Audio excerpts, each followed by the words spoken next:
Hey everyone, and welcome to this explainer. I am absolutely thrilled you're here today because, well, we're going to decode the modern economy.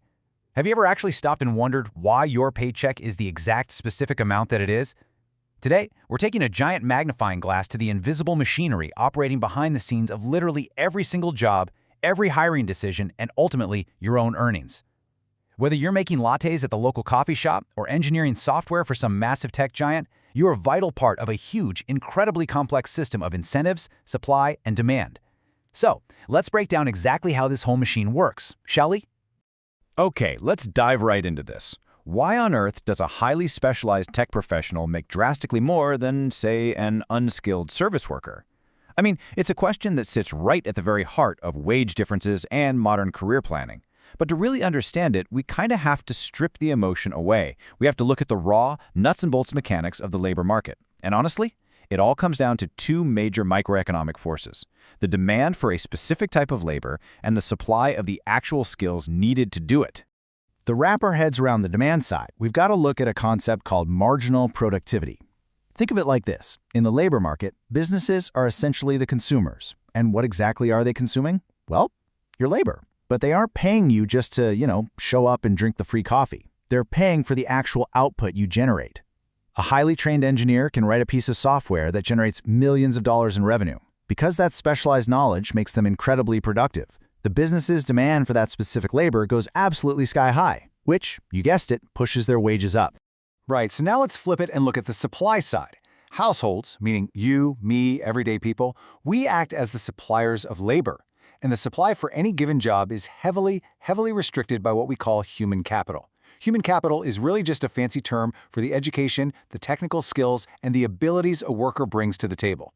Unskilled labor, like basic service staff work, has a super low barrier to entry. Because almost anyone can jump in and do it without years of intense training, there's a huge supply of available workers.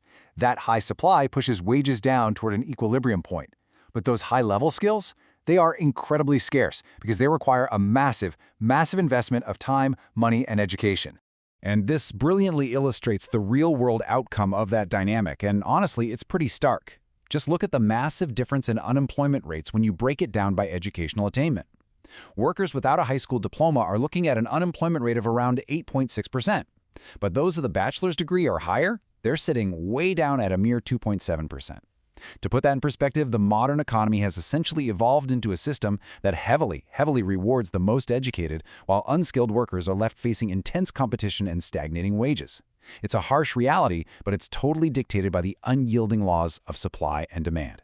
Section 1. The force of creative destruction. Now that we've zoomed in on the micro level of an individual paycheck, let's pull back. We need to zoom out to see how entire industries are born and how they die, and how that completely reshapes the labor market beneath our feet. To understand this, we look to the economist Joseph Schumpeter and his really famous concept of creative destruction. Schumpeter argued that capitalism is this inherently evolutionary and, sometimes totally destructive process. As new, highly efficient technologies are invented, they fundamentally wipe out old, outdated industries. Now, from a macroeconomic standpoint, this is actually what raises the overall standard of living for a civilization. It frees up resources and labor for vastly more productive uses. But, and this is a big but, it carries a pretty devastating side effect for the individuals caught in the middle of that transition. Consider the totally tragic mini-narrative of the master typewriter repairman. Just imagine a worker who spent 30 years perfectly honing this highly technical craft. They know everything there is to know about typewriters. Then, boom, the personal computer is invented. Practically overnight, an entire ecosystem of skills, not to mention our collective need for correction fluid, becomes completely obsolete. Now, we can't just walk up to this 55-year-old worker and say, hey, great news for the GDP, go get a job coding software. They're facing what economics calls structural unemployment. That's where the skills they spent literally a lifetime building no longer match the technological reality of the market. Now you might be wondering, why couldn't the repairman just build a flawlessly engineered, absolutely indestructible typewriter to fight back against the computer? Well, the answer is network effects. You see, new technologies eventually reach this critical mass where everyone is using them. Even if you build the most perfect typewriter in the world, nobody else has the ink ribbon for it, and everyone is expecting you to just send them an emailed PDF anyway. Network effects lock the market into a brand new digital standard, making the older technologies utterly, hopelessly useless. The labor force simply has no choice but to adapt. Section 2. Globalization and Union Decline.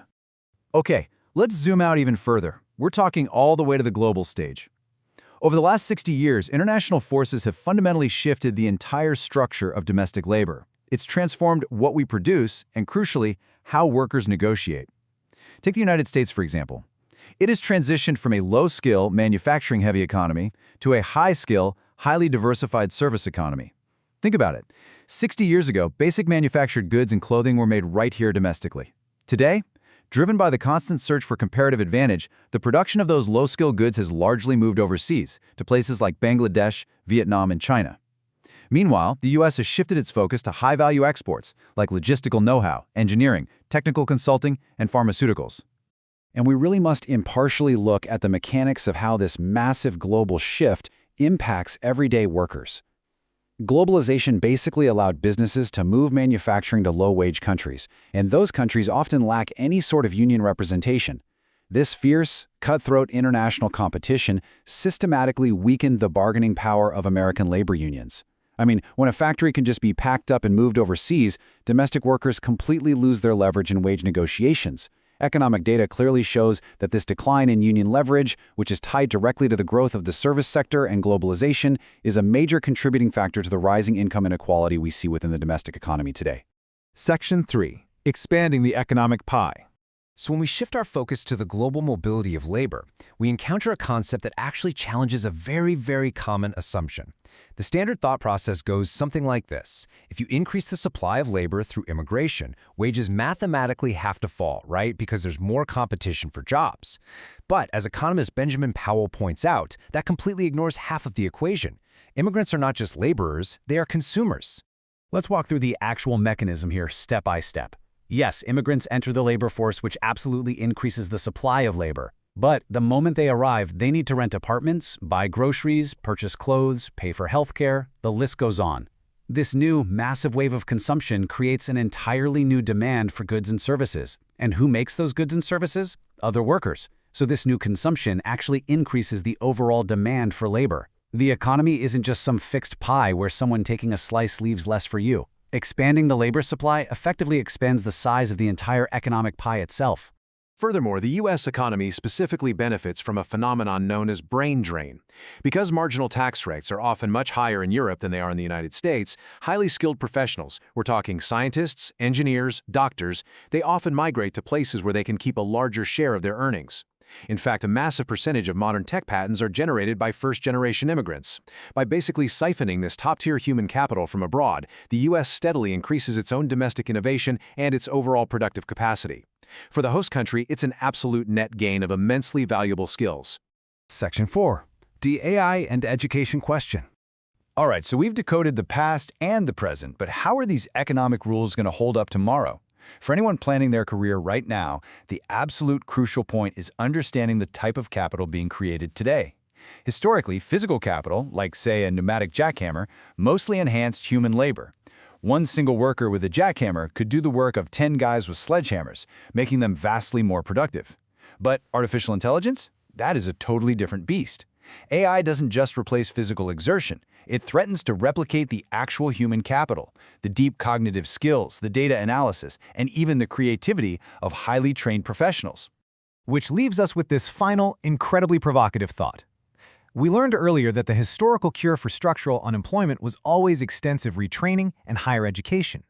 But if an artificial intelligence network reaches critical mass and can instantly replicate the specialized cognitive skills that we just spent years and years learning in a university, will retraining really be enough? If the very nature of human capital becomes digitized, what actually happens to the demand for human labor? It is the ultimate macroeconomic question of our time, and it's one we literally all need to be watching closely. Thank you so much for joining me for this explainer. Keep asking those big questions, and I'll see you next time.